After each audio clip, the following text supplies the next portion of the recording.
In this video, I'm going to talk about exactly how I would get my first coding job if I started over today in 2025. If you don't know me, my name is Jake. I'm an ex-Amazon engineer, and I'm sharing these videos with you to share exactly what did work, what didn't work, what I'm actively doing to earn over $100,000 as a remote front-end developer in 2025. So without further ado, let's go ahead and get into the video. I want to talk about a few things today. First, I'm going to talk about roadmap, fundamentals, projects I would consider, interview prep, and when to apply, how to apply, what does that look like, all right? So those are kind of the 5 steps that I would have in my brain if I were starting over today, all right? So first things first, the number one thing that I would spend time on is actually thinking about what the roadmap looks like, okay? So I think a lot of people new to coding or trying to get into this industry, they don't really have a clear roadmap, and that causes a lot of anxiety. It causes a lot of stress because I talk to people over and over, and what they tell me is that,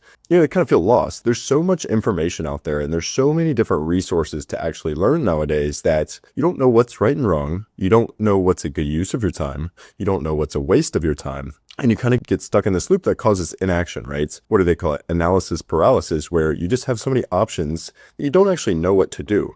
And unless you have somebody in your corner who's either done it, or somebody, or you have somebody you really trust who can guide you, right? It can be very easy to either, one, not take action because you're confused, you feel lost, like whatever's going on, but two, to just take the wrong path, right? To listen to somebody that's, maybe it worked in, I don't know, 2015, 2010, or, years ago, or maybe they're just in a totally different field than, what your skill sets are, or maybe they're just spouting something that's maybe worked for them, but it's a much more difficult way. It's a much longer path to actually get into the industry, right? If they went the 4-year degree route, if they went a different route than where you're at, right? That roadmap may look different for you. And so what I would want to lay out in this roadmap is what do I actually need to learn? How do I prepare for the interviews? And when do I actually start applying for jobs? All right. So I'm going to talk about each of these here next, but that is number one priority. If I were starting over today, is what is the actual roadmap? Write it down, stick it on your desk, stick it on your wall, stick it on your computer so that you're constantly looking at it, so that you don't forget what it is you're actually trying to do. And in that way, it's going to keep you much more in line with where you're trying to go. Okay. The second part. So this is the meat and bones of what it is you're actually got to learn. All right. So I started as a front-end developer, and this is the path that I would go again if I had to, because I think it is the easiest. I think it is the lowest hanging fruit to actually get into the industry, right? Because there is a lot of demand for front-end. Everybody needs a front-end, right? For their website, for their web app, what have you. A lot of engineers don't necessarily want to work on it, and it is complex. It is confusing at times, right? So there's kind of this supply-demand imbalance where, big US tech companies, they need these guys, but the engineers, they shy away from it. They don't really want to do it. And so, if you're willing to get your hands dirty with front end, there's a huge opportunity for you. And so these are the actual front end fundamentals that I would be focused on learning if I had to kind of restart today. Okay. So obviously the main languages of front ends, they're all based on HTML, CSS, and JavaScript. Now, if you don't know what these are your front end languages, right? HTML is what actually creates elements. It's what creates things on the screen. Okay. So see this text right here. You see this sticky note icon. You see things like that. These are all HTML elements. All right. So think of this as the, say, infrastructure of the house, right? Maybe the bricks of the house, maybe a good analogy.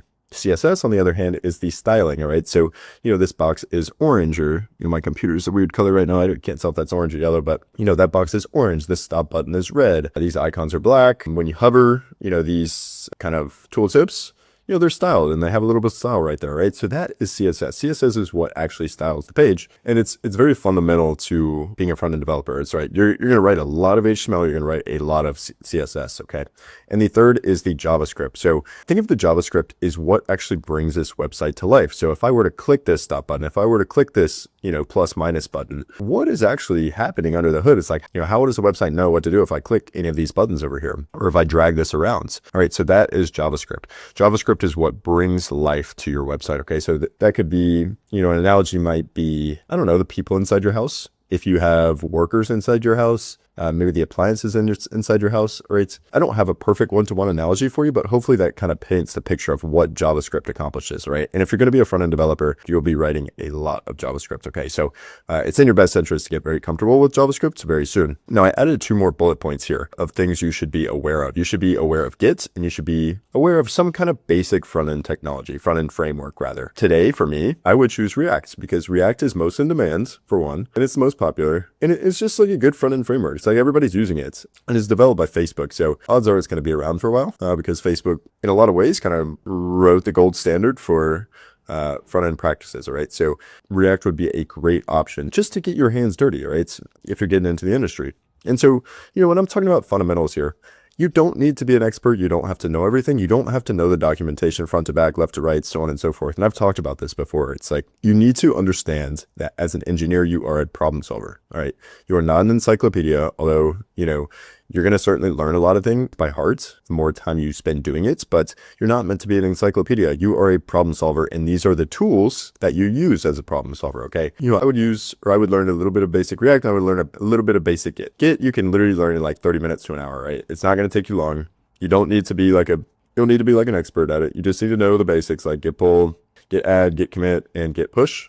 And that's pretty much all you need. Maybe Git stash or something, but just the basics of version control, because, whenever you start your first internship or whenever you get into your first job, you're going to be working on a team most likely. And you got to understand how to work with other people's code on a repository. So that's what Git is going to do for you, right? So those are the actual coding fundamentals in terms of hard skill languages, right? You need to be aware of each of these. Now, beyond that, a couple workflows or things that I would want to feel comfortable with before starting my first job. The first and the big one as a front-end engineer is how to clone designs, okay? You should feel comfortable going to netflix.com. You should feel comfortable going to google.com, facebook.com, and seeing what the page looks like, and then coding your own version of it, okay? You should feel comfortable looking at a static picture of something and then building your own HTML styled version of that, right? From scratch with code. You should understand how to actually think about the box model, how all these different pieces and components fit together. And you should feel comfortable cloning designs. And that's a very easy litmus test. Like, if you were to clone this page, what does it look like? You might have an outer div container. You might have a div containing this element. You might have a div containing this section. You might have a unordered list, line items, so on and so forth. You should feel comfortable laying out a page, okay? So that's all I'm trying to say. And the way to know if you're comfortable with that, look at any page. If you have an idea how you would actually build it in code, you've checked this box. You're pretty comfortable cloning designs. The other one is pretty low-hanging fruit, but being able to use an API. Do you know how to fetch data from an API? Do you know how to post data to an API? Are you aware of say fetch library or Axios or things like that where, you can kind of interact with third-party APIs? You don't have to build your own API, right? You don't need to start getting into the backend. You can if you want, right? If you're interested, but there are tons of free public APIs out there. If you just search free public API, I know there's probably a weather one, there's probably other types, real estate ones, things like that, that you can plug into and just get your hands dirty, okay? So these are kind of the fundamentals here that I would be focused on. And once I check those boxes, that's when I would move to projects. Now, most people, they build projects and host them on a portfolio because they think a recruiter is going to look at it, because they think an engineer is going to look at it. In my experience, now this may not be true for everybody, but in my experience, this has just not been true. All right. And if you think about it, a recruiter is going to get 100, 200, 300 applications on their desk. Do you really think they have the time and want to look into your personal website, go onto your websites and look for your project and then, be able to boot it up, right? That's a lot of steps for a recruiter to take when their time is very limited and they're hiring for a bunch of roles and their hands are just, they're tied up doing other things. Where I do think projects are valuable is 2 things. 1, it gives you confidence in your own abilities. And I'll talk about this more in a minute. And then 2, it gives you things to talk about. Because if you're new to this industry and you haven't worked yet, you don't have any experience, this is your experience, okay? This is quite literally your experience. And this is how you communicate your value to whatever business it is you're talking to, okay? So, and this confidence, this is a big one. So let me come back to this in a second. But, an example of a project that I would work on now, knowing what I know now, is I would stand up a basic Next.js node project, okay? You don't need to focus on the back end of this app. Really, you just want to build a modern, say, comprehensive front end, okay? So that might be a weather app. That might be some other idea. You can get creative here. But basically just creating a new Next.js project. You should feel comfortable with NPM. Maybe install a package or 2 with NPM. If you don't know what NPM is, you can look it up. It's a very popular package manager for Node. And that's basically it. Write the basic front end, clone a design for it, and make the site interactive, maybe use an API. And that's it. You don't have to write a database. You don't have to, build an API for it to interact with the database. Like, just build the front ends. You don't have to have, user authentication, things like that. You're just intern, you're just junior level. Like, it'd be great if you're aware or understood these things, but you certainly don't need to for your first role. Okay. So that is an example of a project I would make. And the reason I would make this is so that, one, I'm confident in my abilities, and two, I have interview talking points. Now, this confidence right here, let me talk about this. When you are applying to your first tech job, when you are applying to your first internship or what have you, you're going to be speaking to humans, right? You're not just coding.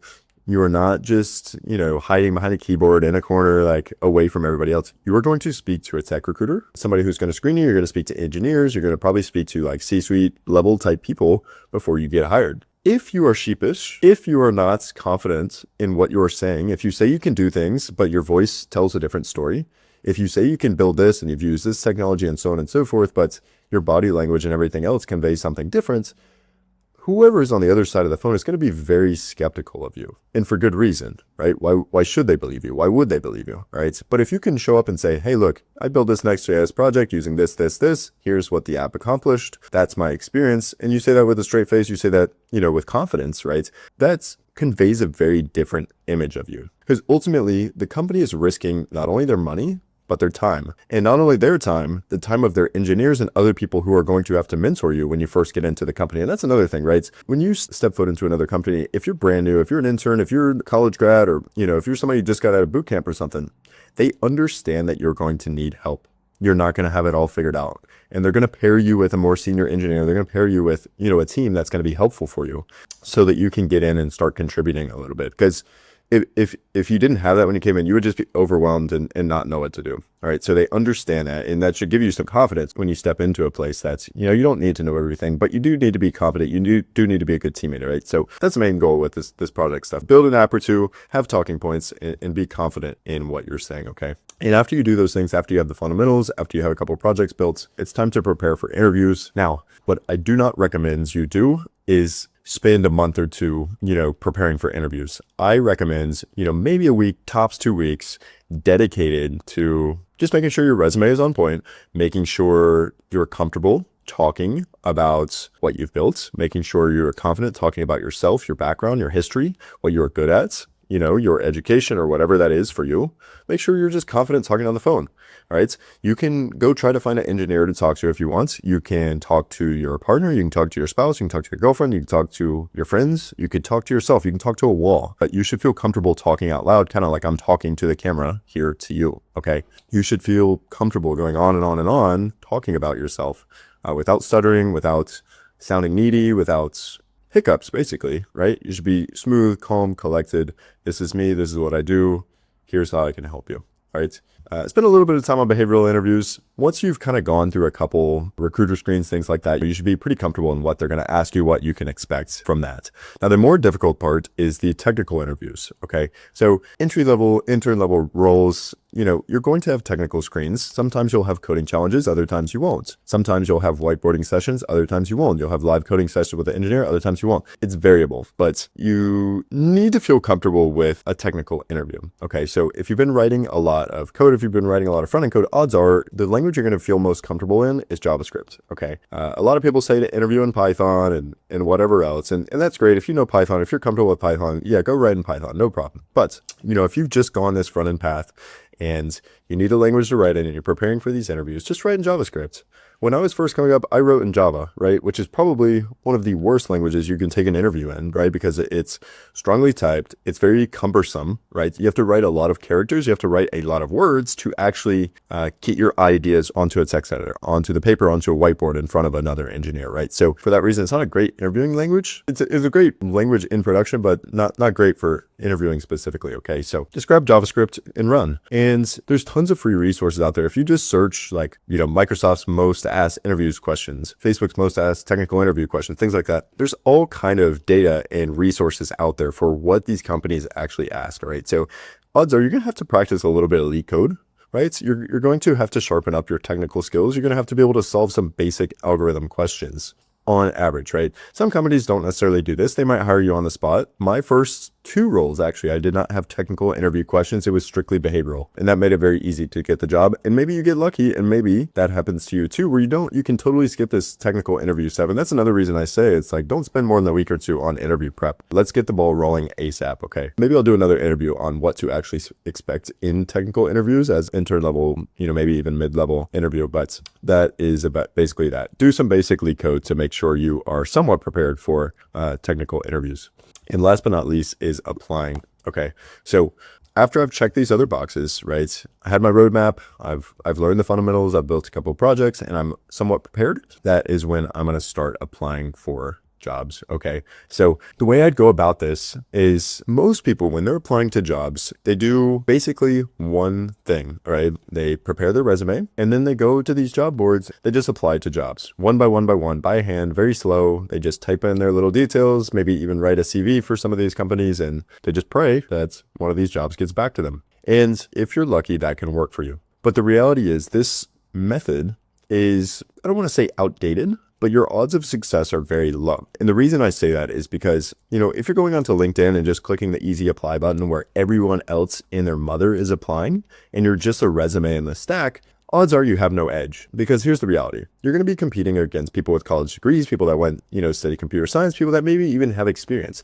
And if you are strictly a resume, like if you are a few words on a piece of paper, totally impersonal, like the recruiter doesn't know you, you don't know the recruiter, like your odds of success is just like so low. And you have to understand that. You got to put yourself in the perspective of a recruiter that's going to look at 200 resumes a day. If you're strictly comparing resumes, it's competitive, right? No doubt it's competitive, right? So you have to understand that, and you got to figure out where you can carve out your edge. And that's what I'm going to talk about right here. So what I would say is prepare your resume and then use a mass applying tool to send your resume to all these open jobs. Okay.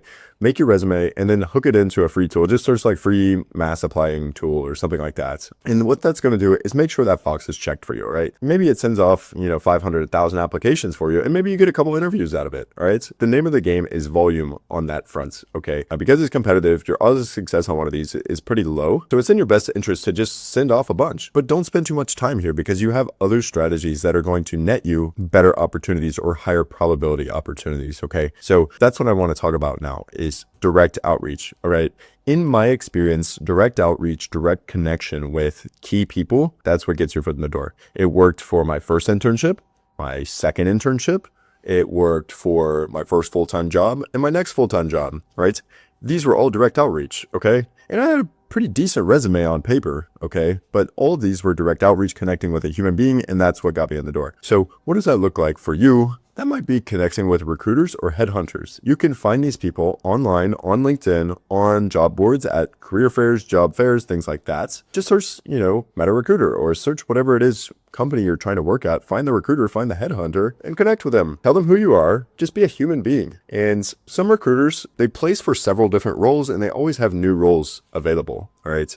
And so if you can find these people that they're recruiting for several roles, they're hiring for several positions, they can start to refer you for these new roles. And if you're top of mind for them, right, you're going to be the first in line that gets the interview opportunity. Okay. And so that's first direct outreach point is if you can connect with these people, it's going to give you much better odds of success. The second direct outreach possibility for you is reaching out directly to engineers. Okay. If you do this right, if you're skillful about it, if you are down to earth and somebody likes you, an engineer likes you, you can even get referrals out of this. And what does referrals typically means? It typically means you're guaranteed an interview. If you can manage to get referrals at whatever company it is you're trying to apply to, most times that just leads to an auto interview. And you got to think about this job hunt as a funnel, right? At the top is applications, the next is interviews, and then basically down that it's like pass the interview, pass the interview, pass the interview, and then land a job. The more interviews you get, the higher probability it is that you land your first job, that you land the job that you want. Okay, so connect with engineers. You can do this a few ways. You can connect on LinkedIn. You can go to Team Blinds.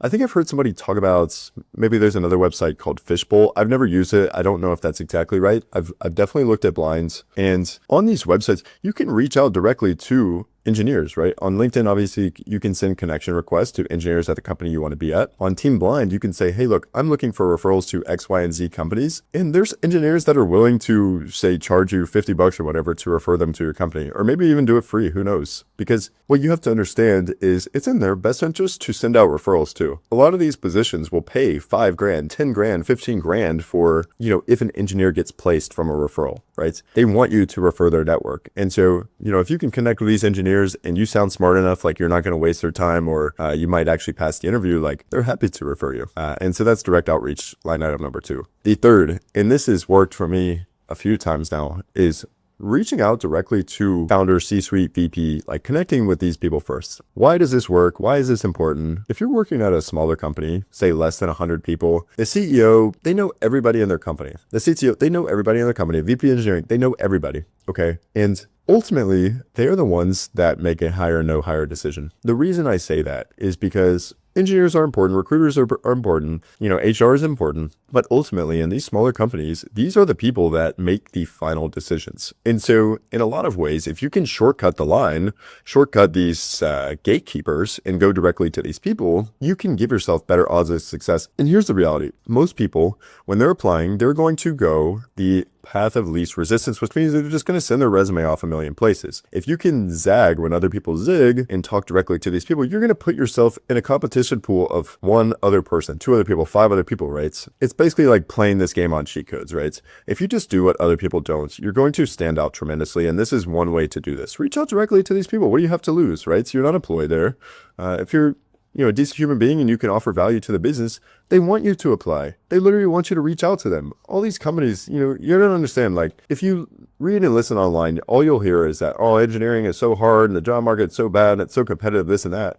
Once you actually get on the inside of these companies, you'll find there's not actually abundance of engineering talent. There's an abundance of mediocre engineering talent that these companies don't want to hire. That's what's actually happening. All right. There's a shortage of great engineers. I can say that with 100% confidence. And so if you're a great engineer, it's in your best interest to actually reach out to these founders, C-suite level people, because they will love you if you show that you are to the point, you care about what you do, you offer value, and you're willing to work hard. That's your road in, right? That could be the break that gets you into this industry. Okay. So these are the 3 that's I would put my full weight behind in terms of actually getting results when applying. Okay. So direct outreach, recruiters, engineers, founders, things like that. Last but not least is actually track your stats. When I was first applying, I did not do this. And then I learned, and then I started doing this, and you see results overnight, or at least it pulls the ambiguity out of the application process, right? What do I mean when I say track your stats? I mean, keep a spreadsheet of who you've applied to, what stage of the application you're in, what was the final result of the round, or what was the final result of whatever interview questions you had, or, whatever else.